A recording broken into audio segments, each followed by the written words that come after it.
Baltimore's Catholic Church will soon be released by the Maryland Attorney General. Here he is now speaking about it. This is Holy Week. Allegations. I would encourage the Catholic faithful to spend the next few days reading this report and using it as a Holy Week meditation. The Attorney General Thank also you. said how to investigate efforts by the leadership of the Catholic Church to hide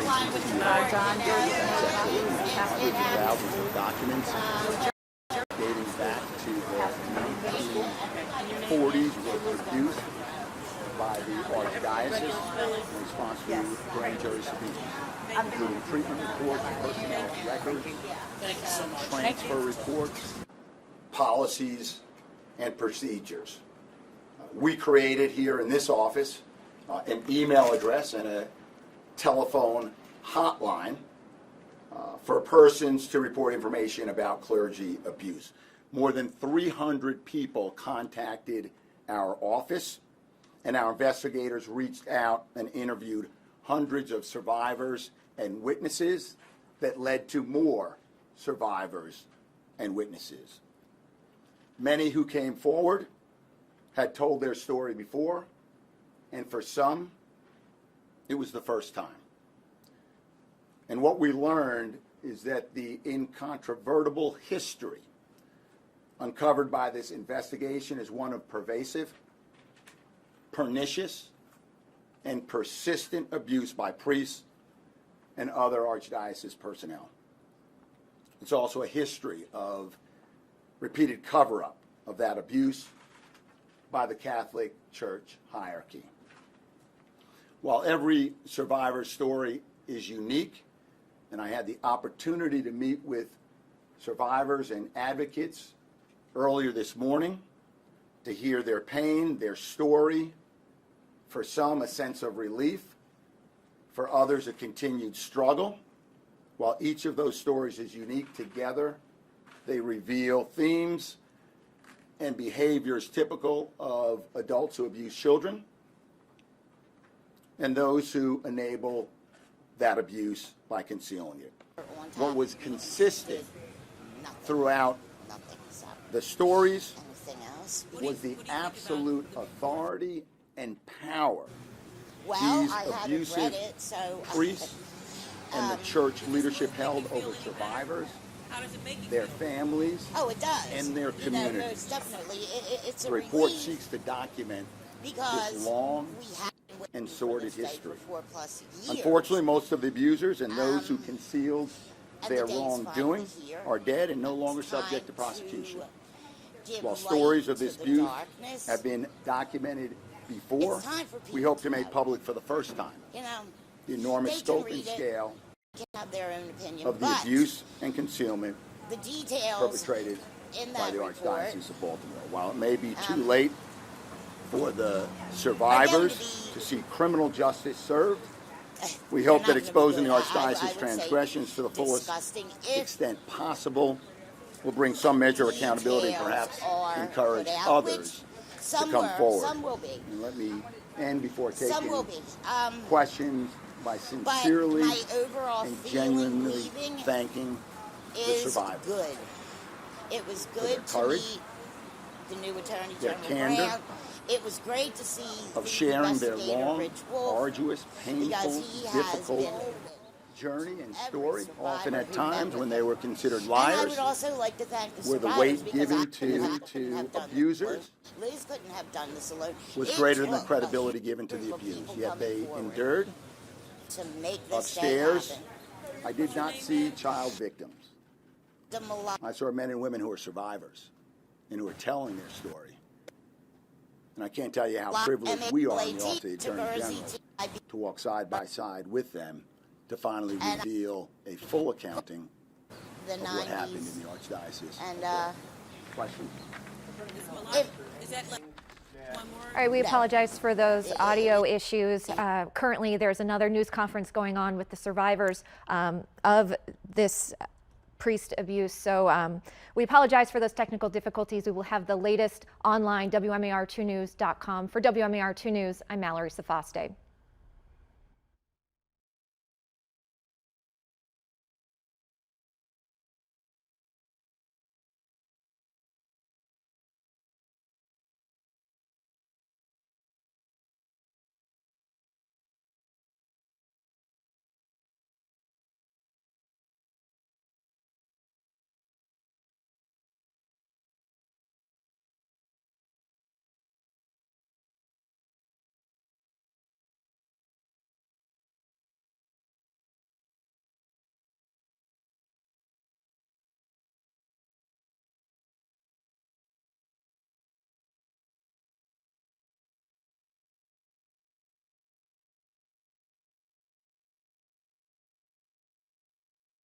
hard to predict what information may come available to us. Where we stand today, we have indicted one person as a result of this investigation. There are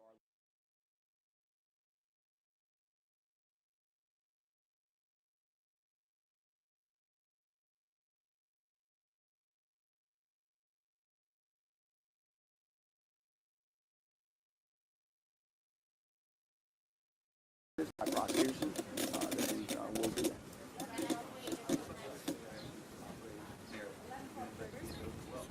So we're in an investigation, and as you probably know, we have issued subpoenas, and while our focus has been on completing the arduous, difficult task of the report, the investigative report of the Archdiocese of Baltimore, we did not sit idle when it came or comes to the Archdiocese of Washington, D.C. and the Diocese of Wilmington, Delaware. So those investigations are ongoing.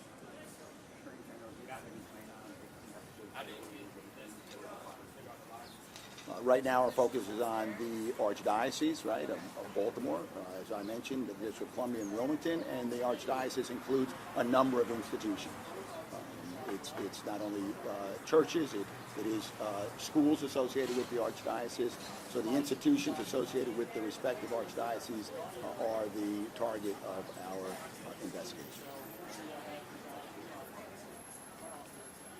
At this point, our focus right now is on the Archdiocese and the Catholic Church.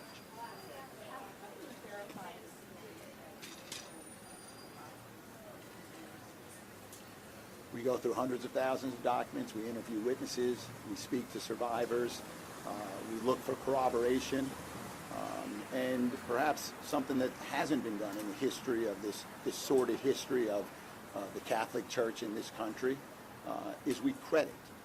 We credit their accounts, we credit their stories, we enter into a conversation and dialogue believing what they say. Yes.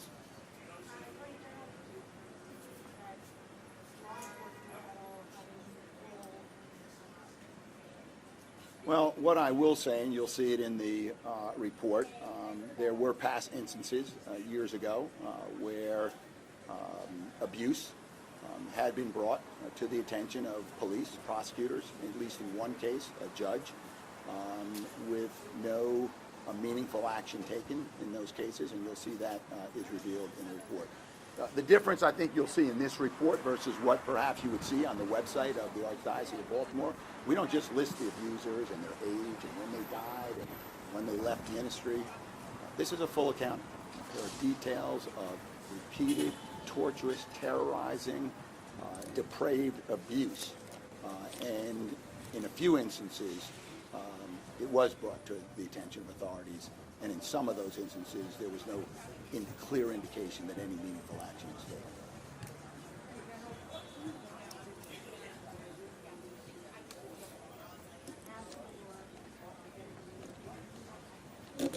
As I mentioned, I just spent maybe 45 minutes to an hour with them. They want to be heard. They want to be heard, and when they read the report, I think for the first time they are going to read a full accounting, accessible to the public, of the stories that many of them have been telling for decades and felt unheard.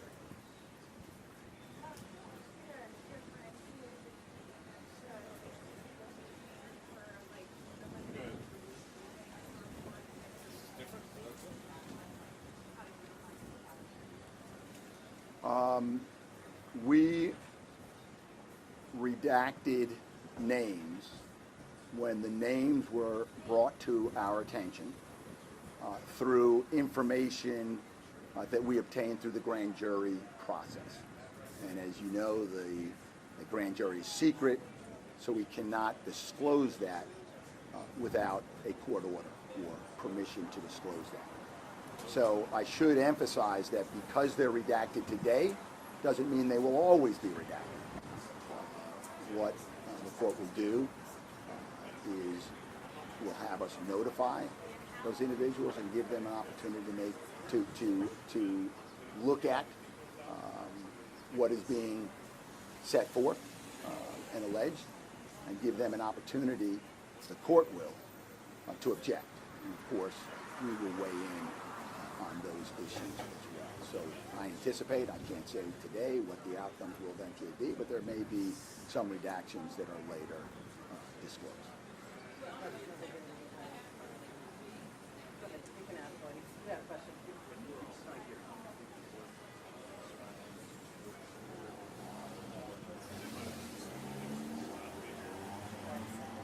Sure.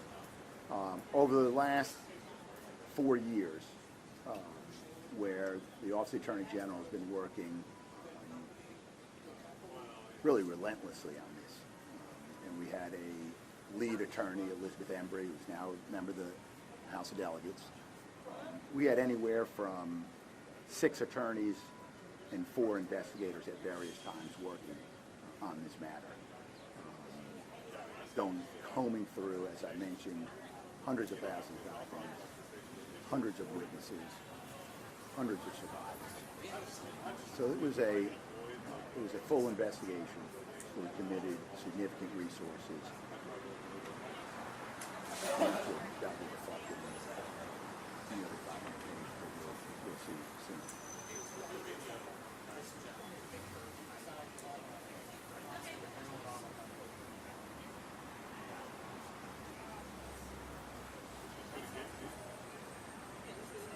Let's clarify. It's not now, as in today, but these investigations were launched well before I came here, and unless I'm wrong, it's at the same time that we launched the investigation of the Archdiocese of Baltimore.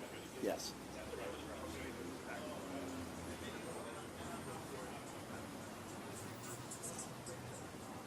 Well, I want to manage your expectations, so I'll tell you that don't expect anything other than us leaning into an investigation to be as thorough and comprehensive as possible. We have issued subpoenas.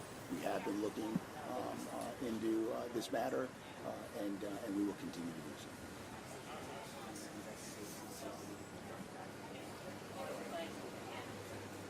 I'm going to keep my focus on what is in the report. You will see in the report what we've uncovered, what we've discovered, and I'll leave it at that.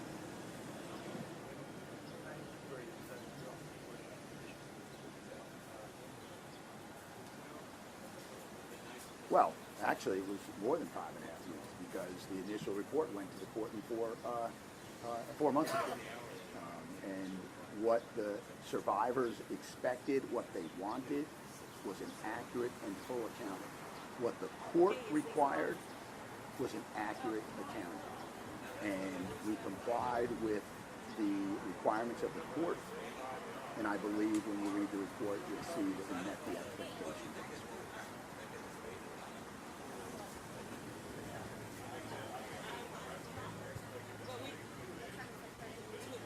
We're all set up right here outside. I'm going to leave that to the Maryland federal delegation to answer that question.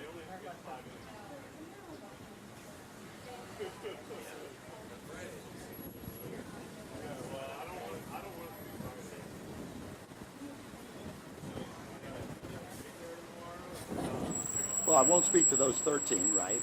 Let me just speak generally about the limitations that the law places on it. There are some abusive conduct that happened, let's say, just for example, in the 1980s, that at that time was considered a misdemeanor, and the statute of limitations have run, so I could not bring that case, even though I want to bring that case. There may be cases where someone has entered into a plea agreement with a local prosecutor. I cannot, even if I wanted to, bring a case in that situation. So there are real constraints on what we can bring, but I can assure you, as I did the survivors this morning, that but for an insurmountable legal obstacle, we will do everything we can to bring those abusers and those who enable them to justice. Thank you, everybody. I appreciate it.